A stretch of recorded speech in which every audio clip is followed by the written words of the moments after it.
Greetings to those who watch below. Before we start today's video, I want to say a big thank you to Steffi Ray, Lisa Watts, Lefty Kim and Ghost City Shelton for being those who dwell below. If you'd like to join them below, make sure to check out the link in the description box. Today it's time for another edition of Haunted Lives, a more long-form and detailed paranormal tale. This one concerns that creature of nightmares from when you were a child, the spectre under the bed, the ghost in the closet, the Boogie Man. So sit back and enjoy The Boogie Man's Cabin by Old Dude. Today it seems that every town has a folklore tale that places claim that they are the real origin of the Boogie Man. My town is such a town. However, I have some substantial history to back up our claim. I'm from a small town south of Windsor, Ontario, in Canada. The town of Amhertsburg is the quintessential paranormal small town, representing horror movie classic attributes, but in real life. The historical Indian Wars, burial grounds, the Wars of 1812, the Underground Railroad, witch burnings, an insane asylum, a burnt down town, historical churches, moved graves. It's got it all, including the home of the Boogie Man. I first heard the story from a history teacher in my high school, and since then I've done tons of research and site visits throughout the years. One of my visits created its own horror story. The town legend of the Boogie Man goes back to those early British days in the late 1700s and early 1800s, when the town of Amhertsburg was under protection of the military Fort Malden. One of the local heroes of the 1812 wars was a man named Matthew Elliot. Early in his life he was married to an Indian Shawnee woman and became friends with the local tribes. However, after the war and the death of his Indian wife, he was said to have changed. He became a feared man and was a cruel slave master. He moved to Amhertsburg and became a fur trader, and was also the town's official Indian superintendent in charge of representing the Indian interests in Amhertsburg area. He was said to be corrupt and always battling to instill his harsh punishments into law against the opinions of government and town council. He was also said to favour the Shawnee tribe, but was ruthless to others such as the Ojibwe, Blackfoot or Cree. He often conducted unfair trade and sly deals, and then would publicly whip or punish those who did not uphold their end of the shady deals. After a few years, his bad business tactics left him financially broke, and the other local traders started to boycott him because of his cruelty and corruption. Elliot, falling on hard times, squeezed his way into the law and became a local judge. This allowed him to conduct his shady deals and through law make his cruel actions legal. All this time his trades became sinister. He often took advantage of Indian traders, getting them drunk and smooth-talking them into trades that would leave their villagers deprived. When the Indian traders returned to negotiate their bad deals, he would come across very irate and threaten them with persecution under the laws, which he controlled. This typically led to late-night raids on his property by the traders to steal back their valuables. Elliot would then execute or punish any raiders he caught, typically shooting them on sight or tying them to a tree and whipping them nearly to death. He was cruel and showed no compassion even for younger Indian children. For those that got away with the valuables, he would exercise the law and grant himself legal rights to collect the valuables or compensations in due of lost profits. This was basically allowing him to go into the Indian village and steal back anything of value. He would do this under legal rights, which meant he would have the local law and British soldiers protecting him. Regardless to say, the local Indian villagers became very poor and deprived. Soon Elliot would find nothing of value in the villages to compensate his lost profits, so he would take their children and sell them as slaves. This angered the Indian elders so much that Indian villagers started to rebel against British law. The elders banned all trade with him, and he became known as Boogedy, or the Boogedy Man, which was an insult meaning foul breath or poisoned words. His name warned all the Native Americans to his nature and not to trade with him. The town council, seeing an impending political problem and a very real threat of violence, solicited the government to finally step in and strip Elliot of his Indian superintendent title. He worked closely with his replacement and other town superintendents to continue his business trades, but the bite of his cruelty was significantly hedged by more compassionate people. Elliot eventually returned to the military and led several successful raids against the Americans and became known as a local war hero, but few know the story of his past. He died of illness some years later, but the legend of his cruelty haunted the Indian villages and his stories quickly spread. Traders often referred to him incorrectly as the Boogie Man, and would threaten to sic him on suspected Indian traders that they were concerned were possibly conducting a raid to reclaim their valuables. Over the years, the threat has been used as a fear control story that was eventually watered down and told to children who would not listen. There are stories about school teachers threatening the Indian children in their classes with the Boogie Man to control their conduct. So with this long-winded history lesson, I was eager to find out if it was real. Matthew Elliott's house did really exist in Emmetsburg, just past the southern town limit. Across the road from the old Boblo docks, 20 years ago, this was a small wooded area with a stone foundation set back about 1/8 of a mile from the road. As a kid, this was one of the #1 spots I wanted to check out, and we eventually found the foundation and a historical picture of the cabin in the town's library. So at night in the fall, we visited the site. The forest is on an elevated segment of ground about 12 feet above lake level and directly across from the mouth of Lake Erie, where it meets the tail of the Detroit River. This is a bad area for night fog, and fast to roll in fog.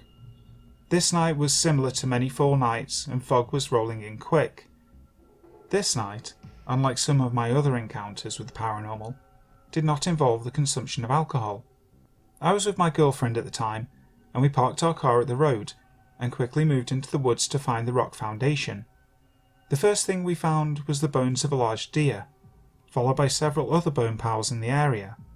I was even able to identify a few: cats, raccoons, birds, and even a very large snake.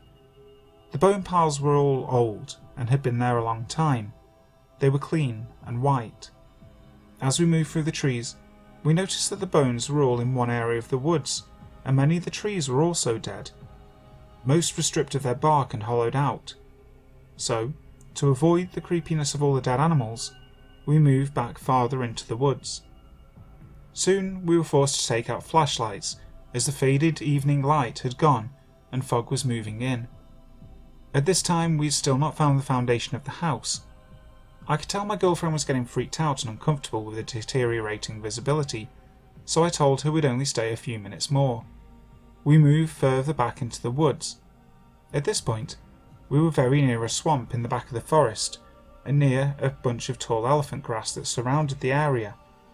It was getting dark, but just before I was about to call it quits, my flashlight passed a wooden structure buried in leaves. I moved to it and brushed it off. It was a wooden wagon wheel that was wrapped in a steel band. It was badly rotted, but it made sense to me that it might be near the site of the old cabin. This discovery gave us new hope and interest, so we continued to look. Soon we started to find all sorts of old wooden planks and broken glass and window frames, all seemingly from the 1800s era. Could this be the site where the Boogie Man's house was? At the time I really believed I'd found the place. It had to be it. But the dark night was making it very hard to see any resemblance of a foundation. I kicked the leaves around and dragged my feet in large sweeping motions, looking for a rock of significant size. But the ground was surprisingly void of any rocks. Further back, along the outer edge of the long grass, the swamp waters began, and all signs of wood or farm cabin debris were gone. So we moved back up past the area where we'd found the wood stuff, and to one of the last areas of the woods that we had not yet been in. The night cold had started to set in, and our hopes of finding the foundation were quickly dwindling again. I was in a state of focused concentration on the ground, and in a split second, the life energy jumped out of me when my girlfriend screamed. I literally phased out of consciousness for a split second, and my vision fuzzed as my heart pounded in my inner ears. My throat instantly went dry, and I gasped as my clamping chest struggled to get air into my lungs. By the few seconds it took me to recover from my 2x4 upside the head onset of fear, my girlfriend was rushing to my side, blindly leaping through the forest in a hysterical state. I asked what was wrong. She was white and shaking, I looked around, not seeing any danger. She choked back her tears and said she had seen a pale, ragged little girl looking back at her from the shadows behind the trees. I flashed my flashlight around the trees and couldn't see anything, except the light from her flashlight that she had dropped on the ground when she screamed and started running towards me. The fog made it hard to see far, and I couldn't see the flashlight very well at all as the light was still on and facing us. It backlit the fog in the air and made that area in that direction very blurry. I decided that wisdom would prevail over courage and that we would leave the woods and continue our search for the cabin another day. We moved to retrieve the flashlight, and just as we were getting close to it, a shadow passed through the light. We froze in spot, and the shadow actually moved back into the light for a second and paused at the edge of the haze. I could tell it wasn't a big shadow, but I immediately thought that there was no way we were going to get close to the flashlight, so we made a run for the car. On the way back to the woods, we were moving quickly, and with only one flashlight it was hard to see. Suddenly, we both tripped and fell flat into a thick layer of leaves. I shot the flashlight over to my girlfriend who was picking herself up. She looked okay. I was as well, so I shot the light back to see what we had tripped over. It was a pile of rocks. I quickly realised this was the stone foundation of the Boogie Man's house. It wasn't very large, about double the size of a modern shed. It was sitting in a little depression in the ground and in a small clearing. The leaves were thick in the centre of the square, and we started to brush them away to reveal more. I took a few small stones and put them in my pocket. As I picked up a few more stones, I found a rusty pin. It was stuck in the mortar of the stones. It was only about 3 inches long, big for a needle, but was very thin, and I soon realised that it was hand-fashioned. I pulled it out and lifted it. Something dangled from the end of the needle. It was a small, dried, crispy black cord, and on the cord were several small shells. At the end was several hand-tied knots and a small dried grass object. I moved it closer to get a good look at it. It was several thick blades of grass, folded and tied in the shape of a person, a girl doll with a skirt. This was freaky, so I dropped the needle and looked over to my girlfriend, who moments before was studying the old necklace with me, but she was now looking around the trees. Worried that the shadow had returned, I quickly shone the light around. She asked me, "Do you realise where we are?" I soon clued in. We were in the middle of the dead tree spot with all the little bone piles. We decided enough was enough, and we quickly left the woods and returned to the car. We got in and drove about 2 to 3 miles up the road, and then pulled over to talk about what we had seen. It was amazing and scary all at once, and I really wanted to go back and find the necklace, but my girlfriend wasn't interested in returning any time in her life. She was not into this stuff, and the fears weighed heavy on her. Calming down and catching our breath, we started to relax and joke about her scream and how bad it scared me, and how she was leaping through the trees.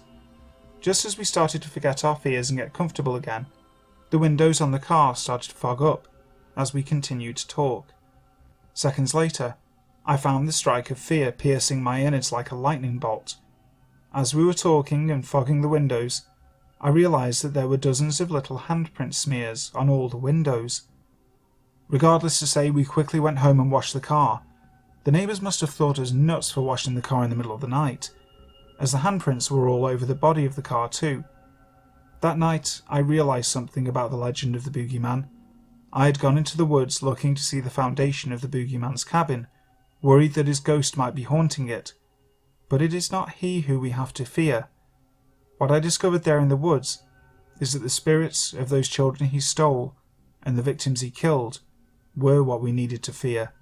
They were angry and not ready to pass on. It has been many years now since that night.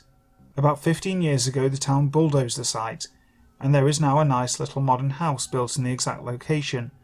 An 1812 war-way marker plaque now is posted at the roadside marking the spot where Colonel Matthew Elliot, the war hero's house, once stood. If only they knew the history of that place. I guys really hope you enjoyed today's video. If you did, make sure to like, share, comment and subscribe to the channel if you haven't already. Also hit the notification bell That way you'll know when the next video is live. Make sure to come back for our next instalment of Paranormal October. It's only going to get creepier. So, until next time, sleep tight.